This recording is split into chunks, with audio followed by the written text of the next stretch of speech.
បងប្អូនទាំងអស់គ្នាថ្ងៃនេះតាមពិតទៅខ្ញុំចង់និយាយថ្ងៃនេះណាចង់ plan ចេញវីដេអូតាក់ទងជាមួយនឹងការ design profile ថាធ្វើម៉េចឲ្យវាតាក់ទាញហួចអីចឹងណាតែមិញហ្នឹងរៀបចេញទៅហាត់ប្រាណខ្ញុំចូល check មើល job posting តាក់ទងជាមួយនឹងខ្មែរជំនាញអង់គ្លេសខ្មែរហើយទៅឃើញមាន job posting នេះមួយគឺល្អមែនតើជាមួយខ្ញុំ search ឲ្យមើលនេះចូលខ្មែរមកចឹងខ្ញុំឆ្លៀតឱកាសហ្នឹងធ្វើការបង្ហាញតាក់ទងជាមួយនឹងការដាក់ proposal ឲ្យអ្នកទាំងអស់គ្នាមើលហើយចឹងអ្វីចឹងជំនាញរបស់ខ្ញុំអង់គ្លេសខ្មែរចឹងខ្ញុំអាចធ្វើលើនេះបានខ្ញុំទុំឃើញគេផុស11នាទីមុនហ្នឹងអ្នកទាំងអស់គ្នាបើសិនជាមានជំនាញខ្លាំងខាងអង់គ្លេសខ្លាំងខាងខ្មែរអាចសាក apply លើនេះបាននេះចឹងខ្ញុំនឹងបង្ហាញពីការ apply ដាក់ proposal ទៅលើការងារឲ្យអ្នកទាំងអស់គ្នាមើលណាអញ្ចឹងនេះឃើញទី1ខ្ញុំមើលទៅលើ details ថាគេរកអីគេនេះគេរក content reviewers មានន័យថាពេលខ្លះភាសាដែលយើងបកអីឲ្យអស់ហ្នឹងគេបកឲ្យមកតង់អីតែគេត្រូវការអ្នកផលិតឆែកបន្ថែមទៀតខ្លាចខុសតាក់ទងជាមួយនឹងអក្ខរាវិរុទ្ធតាក់ទងជាមួយនឹងវេយ្យាករណ៍អីចឹងណាអញ្ចឹងគេreviewer នេះ reviewer ហ្នឹងគឺអ្នកផលិតទៅលើ quality check អញ្ចឹងគេរកភាសាខ្មែរហើយផ្សេងច្រើនទៀតអញ្ចឹងដោយសារវាត្រូវជំនាញខ្ញុំមើលទៅលើកន្លែងប្រវត្តិ history របស់ client នេះអញ្ចឹង client នេះគឺមាន rating 5ផ្កាយ5ហើយ review 6អញ្ចឹងគាត់ធ្លាប់ close contract 6ដងហើយទទួលបាន rating 5នេះហើយគាត់ spend ឡើង 63k អញ្ចឹងគាត់ទៅចេញមកនេះ 63k មានន័យថា client ហ្នឹងយើងទុកចិត្តបានហ្មងអញ្ចឹងខ្ញុំអស់ចុះមកក្រោមទៀតចង់ដឹងថាគេធ្វើការមួយ client ហ្នឹងពិបាកអត់អីចឹងណាព្រោះបើសិនជា client ហ្នឹងធ្វើការទៅអត់សូវពិបាកអត់សូវស្រួលវាថាពិបាកតាក់ទងបើអីចឹងក៏ខ្ញុំអត់សូវចង់ដែរព្រោះថា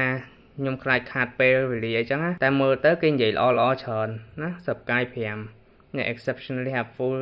នេះsorry អានេះគេនិយាយគេ review ទៅកាន់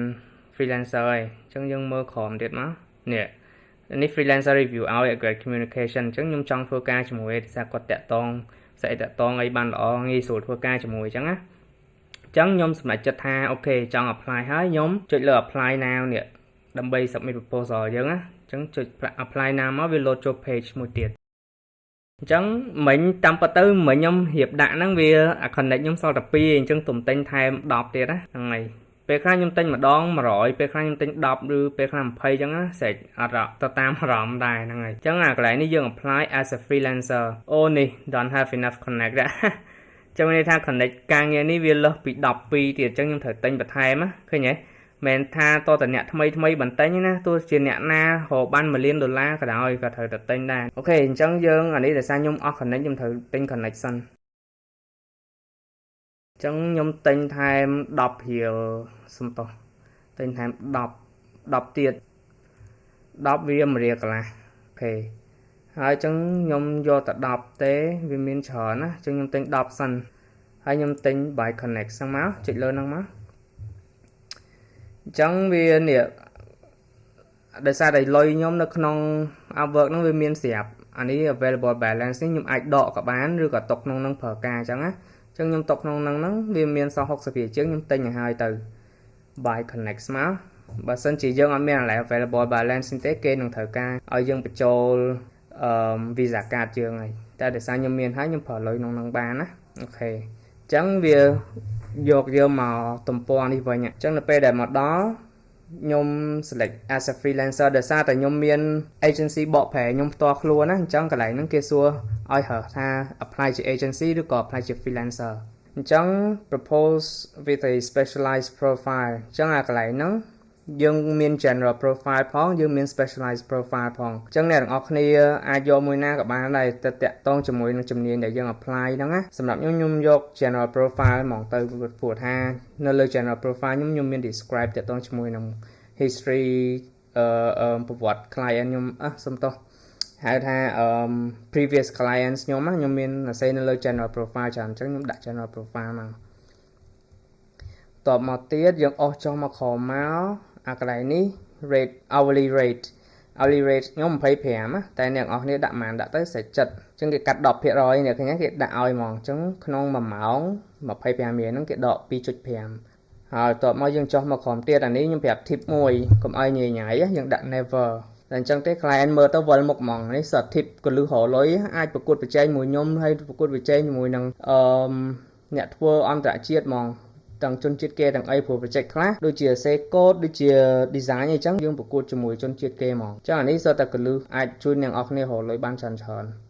ហើយខ្ញុំអត់ខ្លាចអ្នកណាប្រកួតប្រជែងមួយខ្ញុំអីទេអានេះព្រោះថាឧទាហរណ៍បើការងារមក3 4តំគ្នាខ្ញុំធ្វើអត់អស់ហ្មងចឹងក៏ខ្ញុំអត់សូវខ្វល់ខ្វាយរឿងអ្នកណាប្រកួតប្រជែងទេដែរអញ្ចឹងខ្ញុំចេះប្រាប់ចំណេះដឹង free ច្រើនគឺល្អច្រើនទៅហ្នឹងណាហើយអញ្ចឹងអានេះតាក់ទងជាមួយនឹងយើងអស់ចំក្រុមនេះមកគេឲ្យយើងសេ cover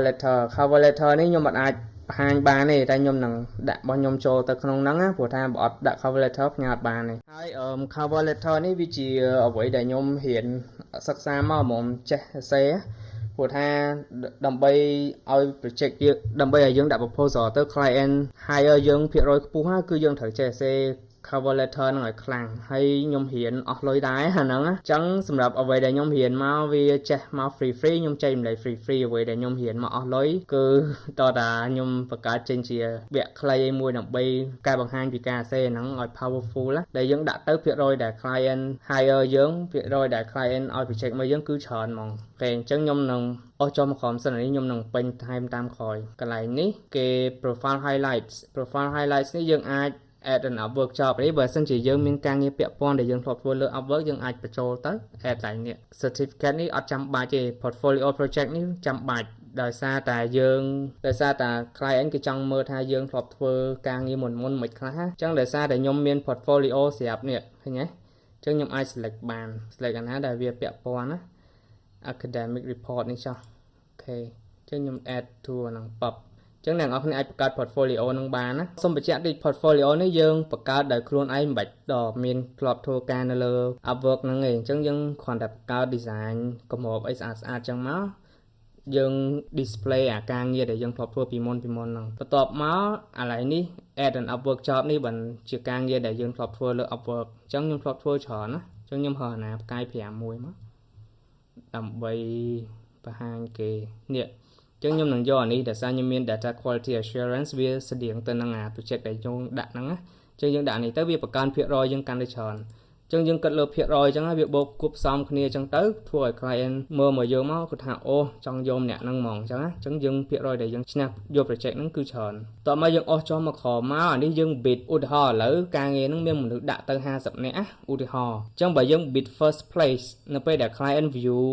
ការងារហ្នឹង view មកឃើញ proposal យើងនៅទី1ហ្មងដូចថានេះវាមានតារាងអញ្ចឹងណាអាហ្នឹងដល់តា server របស់ client មិនមើលឃើញតែខ្ញុំធ្លាប់ដឹងអញ្ចឹងខ្ញុំប្រាប់អ្នកនរគ្នាហើយនៅពេលដែលយើងដាក់ bid នេះឃើញ first place អញ្ចឹងអា proposal យើងវា load ចេញមកលើគេហ្មងបើយើងអត់ដាក់ bid ហ្នឹងទេ proposal យើងអាចនឹងនៅកន្លែងណាមួយនៅក្នុងតារាងរបស់គេហ្នឹងដើម្បីឲ្យ client ជ្រើសរើសបើយើងអត់ដាក់ bid មែនក៏តែ profile យើងល្អ